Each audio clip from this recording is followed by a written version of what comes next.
자, 문제 2번. 좀 시험 문제를 별로다 아니다라고 비평하는 게 되게 곤란하다고는 생각하는데 너무 이론 문제처럼 나온 게 아닌가 그런 생각이 좀 들어요. 그래도 나왔으면 풀어야 된다. 한번 볼게요. 이거는 물음 1, 물음 2, 물음 3 이런 식으로 답안지 보지 않고 문제를 쭉 본 후에 한번 얘기하도록 할게요. 자, 다음 물음에 답하시오. 시상가액 조정 기준에 대해서 설명하고, 이거 이론 문제로 지금 당장 나온다고 해도 아주 딱 적절한 그럴 만큼의 이론의 그런 문제고, 그 다음에 이와 관련지어 본건 시상가액 조정을 통한 결정의 적정성에 대한 의견을 기술하시오. 이런 게 나오면요, 적정하면 물었을까요? 이런 거는 그냥 감으로 어떻게든지 적정하지 않다고 해야 돼. 그건 알고 가시고, 그 다음에 주어진 자료상 본건의 적용 환원율이 부적정할 가능성이 있는 사유. 자, 여기서 이미 부적정할 이유가 있는데 그 부적정한 이유가 환원율이라는 것도 알려주고 있죠. 에 대해서 설명하고, 제시된 자료 외에 추가적으로 부적정 원인이 될 수 있는 사유를 기술하시오. 이게 조금 약간 말이 좀 애매한데, 그러니까 환원율이 부적정할 수 있는 원인을 말하는 거냐, 이 감정평가액의 감정평가액 중에 수익가액이 부적정할 수 있는 원인을 말하는 거냐, 이렇게 말하기에 따라 다른데, 일단은 그건 이제 답안지 보면서 얘기하도록 하고, 자, 그러면은 이제 우리가 이제 시상가액 조정이 이상해. 근데 그게 이 수익가액이 이상하기 때문인 거예요. 그러면은 적정한 환원율을 네가 구해서 이 수익 방식에 의한 시상가액이 적정한 감정평가액이라고 하면, 그러면은 나머지 건물값을 제대로 한번 구해봐라, 이런 문제인 거죠. 이제 한번 쭉 내려가 볼게요. 자, 3종 일반 주거지역에 500제곱미터짜리가 있는데 사용 승인일이 이미 여기까지 봤을 때 30년 지났죠? 연화조가 이제 45년이라는 걸 생각할 때, 대부분 45년이니까 얘는 거의 내용년 수가 아직 충분히 남았겠지만 사실 50년씩 쓰는 건물들도 많거든요. 근데 50년 쓰는 건물이 많다고 해도 이게 그 동네에서 신축이 많이 들어오면은 얘는 좀 상업용으로서 리모델링이나 이런 걸 거치지 않았다면은 이제 수익이 떨어질 수 있는, 나 같아도 임대료 내고 똑같은 임대료 내고 거긴 안 들어갈 테니까 더 싼 임대료를 내고 들어갈 거 아니에요. 그러니까 그런 상황이 벌어진 상황일 것이다. 그러면 그거를 가지고 이제 환원율하고도 관련이 있겠죠. 한번 볼게요. 자, 인근 지역은 SC 부도심 서측에 있는 N로 중앙에 접하고 있는 노선 상가 지대고 동서로 연결되어 있다. 네. 그동안 그러니까 예를 들면은 한 90년대부터 지어졌을 때 그 시점부터는 낮은 상업성을 위해 저밀도로 이용되고 있었는데, 최근에 경과한 연수가 오래된 건물들을 철거 후 신축. 왜? 걔들은 이제 최후의 이용이 아니니까요. 또 대수선을 수반한 증축. 아까 얘기했던 그 얘기 있죠. 리모델링 하지 않았으면은 그 건물 뭐하러 들어가? 이런 거 있어. 지역의 변모와 함께 부동산 거래량이 증가하는 양상을 보이고 있다. 인근 시장조사 결과 유사한 부동산의 투자 수익률은 8%, 순입률과 부동산 가격은 매년 3% 상승할 것이다. 이거 가끔 시점 수정할 때도 나오는데 투자 수익률 있고 소득 수익률 있죠. 요게 이제 환원율, 할인율, 그다음에 자본소득, 이게 이제 가격 변동, 이 시점 수정치지. 그래서 여기서는 이게 8%라고 준 거죠. 그 다음에 이게 3%라고 준 거고, 얘 두 개 더하면 얘 나오거든요. 그러니까 얘는 5%인 거는 알고 있어야 된다. 이게 나중에 그 문제에서 쓰이게 되죠. 본과는 엔로 북측에 있고 30년 경과됐고 연화조고 신축 후 양호한 관리 뭐 이렇게 해서 기능 시간의 경과에 따른 감가 물리적 감가만 있고 기능적 감가는 없는 것을 판단한다. 아까 그 유효 잔존 연수를 구하라고 그랬잖아요. 그때 이제 만약에 기능적 감가가 있다 이러면 또 피곤해지니까. 자, 뭐 이제 공시지가 기준법 이런 거 할 필요도 없네. 이렇게 해서 500제곱미터 하면은 90억 나오는 거고, 요 정도 격차면 적정하다고 보니까. 근데 건물은 제주도 원가 이렇게 해서 여기도 이제 내용연수 45년 봤죠. 이렇게 했을 때 4억 5천 받네요. 그래서 94억 5천만 원이 나왔다. 근데 수익 방식을 보면 아예 순입료 NOI를 줘버렸죠. 그런데 여기 좀 특이한 사항이 있어. 장기 임대 중으로. 근데 또 시장 임대료 수준으로 계약을 갱신하였고, 그 다음에 잔존 임대차 기간은 7년이다.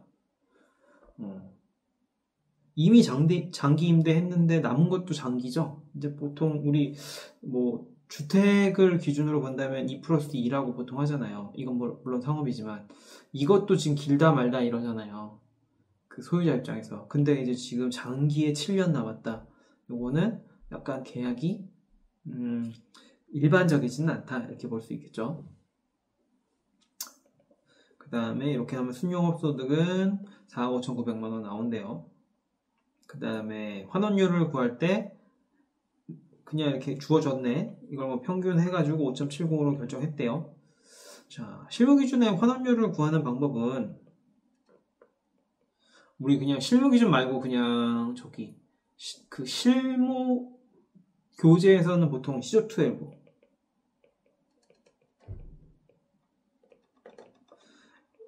시장추출법, 조성법, 투자결합법, 에루드법, 부채감당법. 그런데 이제 실무기준에서는 시장추출법, 조성법이 아니라 요소구성법, 네, 투자결합법, 그 다음에 시장에서 발표하는 또 하나 뭐지? 나 이거 이제 수험생이 아니어서 유효 총수익 승수. 그 다음에 이제 시장 추출법이 원칙이니까 그렇게 한 거죠. 이렇게 해서 5.7%로 환원했더니 80억 5천만 원 나오더라. 아까 94억 5천만 원이잖아요. 격차가 좀 크죠? 이 정도면은 뭐 우리가 보통 시상가액을 뭐 어디에 이렇게 딱 뭐 뭐라고 말하긴 어렵지만 5% 이내가 아니라면 약간 뭐 지금 다른 사례를 써야 되지 않나 이런 얘기 많이 하거든요. 근데 여기서는 그것 이상이다. 그러니까는 이걸 가지고 시상가액 조정을 하기는 조금 어렵지만 뭐 어느 게 둘 다 양립한다고 보기는 어려운 상황이죠 지금. 여기서 보면은 쭉 봤을 때 그냥 양자를 5대5로 평균 해버렸죠. 그래서 87억 5,100만 원을 결정했다. 자, 답을 한번 볼게요. 그냥 답을 보면서 얘기하는 게 낫겠다.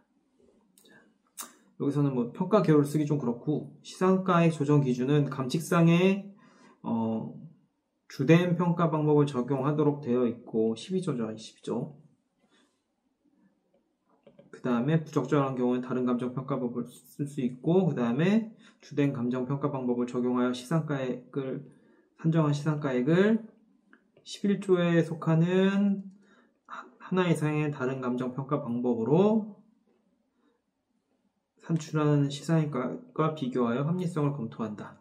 근데 이때 이제 공시지가기준법이랑 거래사례 비교법은 둘 다 비교 방식으로 되어 있기 때문에 다른 방식으로 볼 것이냐 말 것이냐를 명확하기 위해서 그 토지일 경우에는 공시지가기준법하고 거래사례 비교법, 이거 잘못됐네. 이건 수정하도록 할게요. 거래사례 비교법은 다른 평가 방식에 속한 것으로 본다. 이렇게 돼 있고, 합리성이 없다고 판단되는 경우에는 뭐 적정히 뭐 가중 평균 한다, 가중치를 부여하여 조정한다. 근데 이때 중요한 거 목, 특, 수, 시. 요거 이제 알고 있어야겠죠. 이론 쓸 때. 요걸 고려해서 시상가액을 조정한다. 이거를 못 쓰는 수험생이 있을까? 있겠지. 합격권에서. 그러면 이제 본권의 그 조정의 적정성에 대해서 일단 틀렸다고 가야겠죠. 그러면은 이제 원가법이 있고 수익 환원법이 있으면 그러면은 얘가 지금 틀릴 확률이 높은데 얘를 5대5로 하는 게 맞냐는 거죠. 그랬을 때 그런 게 있어요. 그 내용 연수가 오래된 수익 사업용 부동산은 임대료가 적게 나올 수밖에 없잖아요. 그러니까는 일반적인 환원율로 환원하면 안 되겠죠. 이렇게 생각할 수 있잖아요. 토지가 그 발생시키는 수익이 있을 것이고 건물이 발생시키는 수익이 있을 거잖아요. 근데 만약에 건물이 다 무너져가. 그러면은 얘는 이 전체 NOI보다 얘 NOI가 작을 수밖에 없지 않을까요? 그러면은 당연히 이 토지의 NOI랑 합쳤을 때 이 NOI가 더 작을 수밖에 없잖아요. 근데 앞에서 문제에 보면은 이게 또 괜히 준 게 아니라고. 여기서는 이 정도면은 그 얘 한 20배 정도 되잖아요. 근데 얘는 뭐 한 1.5배쯤 되네요. 그러니까는 얘는 수익이 클 수밖에 없고, 그러니까 건물에서 나오는 수익이 크니까 그 수익을 가지고 전체 가치를 충당하는데 드는 시간이 적을 것이고, 그러니까 환원율이 높게 나오는 거죠. 뭐 예를 들면은 환원율이 10%라는 얘기는 10년이면은 원본 뽑는다는 얘기잖아요. 근데 환원율이 5%라는 얘기는 20년 걸린다는 소리잖아요. 그러니까 우리 거는 지금 그 수익이 작게 나올 수밖에 없는 건물이고, 그러니까는 이 환원율이 더 낮을 수밖에 없다. 이런 상황이라는 거. 그럼에도 불구하고 이제 그대로 그 시장추출법으로 사용한 것을 한 것도 문제고, 그거를 5대5로 가중치를 부여한 거는 목득수시를 고려하지 않은 것이다. 이렇게 본다는 거죠. 그래서 그러면 이 환원율이 부적정할 수 있는 가능성은 제가 벌써 다 설명을 해버렸는데, 시장추출법을 사용하는 것이 원칙이긴 하지만 그 시장추출법을 하려면은 내 거랑 비슷한 부동산을 가져다 했어야지. 그러니까 사용 승인이 유사한 그런 건물을 가져다 했어야 되는데, 얘네들은 지금 건물 가치가 높다는 거는 적어도 뭐 신축이거나 아니면 오래됐다 하더라도 리모델링이나 이런 증축 같은 게 이루어진 애들일 거라는 거죠. 그런 것들이 좀 문제가 있었을 것이다. 그 다음에 추가적으로 부적정한 원인은 저는 이제 고를 때, 이 답을 쓸 때, 그 환원율에 얘기하지 않고, 아까 그 괜히 우리는 문제 중에 그 필요 없는 지문을 주는 경우 잘 없거든요. 그래서 시장 임대료 수준으로 갱신되었지만 장기 임대 중이다. 이럴 경우는 시장 임대료를 보기가 또 아무리 갱신이긴 그 시장 수준으로 갱신되긴 했지만 이건 계속 임대료라고 볼 수도 있는 거고. 그 다음에 남은 기간도 7년인 거는 일반적이지 않은 계약 조건이다. 이렇게 본다는 거죠. 자, 그 다음에 그러면은 적정한 환원율은 얼마냐? 아까 여기서는 이제 또 진짜 실무 문제처럼 그나마 물음 3번에서 나왔는데, 아까 얘기했던 투자 수익률, 소득 수익률, 가격 변동률, 이제 자본 수익률. 이 공식을 이용하면 환원율은 이제 5%가 나오는 거죠. 환원율 5%로 그러면 이 수익을 나눴을 때 91억 8천만 원이 나오는 게 적정한 수익가액이고, 얘가 이제 시장가치다 이렇게 본다는 거죠. 그랬을 때 그러면은 건물의 잔존연수를 구하려면 건물 가격을 알아야 되는데, 여기서 그 토지 가치는 아까 뭐 90억 나왔는데, 이게 뭐 일단은 기본적인 전제는 이 토지 가치는 맞다는 전제가 깔려야 이게 가능한 거죠. 그러니까는 뭐 공시지가 기준법 할 때 그 밖의 요인에서 이제 적정한 사례를 썼어야 되고, 거래사례 비교법에서 적정한 사례를 썼을 때 뭐 건보감가라든지 이런 것들이 이제 포함된 뭐 그런 것들 다 적정히 쓰고, 건보가 있다면 적정히 포함된 걸 쓰고, 없다면 뭐 그냥 적당히 쓰면 되는 거고, 이거는 맞다는 전제하로 1억 8천만 원이 나온다는 거죠. 그럼 1억 8천만 원, 제조달 원가는 150이 적정하다고 했을 때 요만큼의 이게 적용단가 제조달, 그래서 몇 년을 이게 잔존이 남았다고 해야 1억 8천이 나오냐 했을 때 6년. 이거는 뭐 어렵진 않았다. 요 아이디어를 찾아내는 거, 그 다음에 요 방정식을 세우는 거, 요 두 가지만 할 수 있으면 이건 그렇게 어려운 건 아니었다. 자, 이제 문제 3, 4번 뭐 두 개는 뭐 같이 한번 볼게요.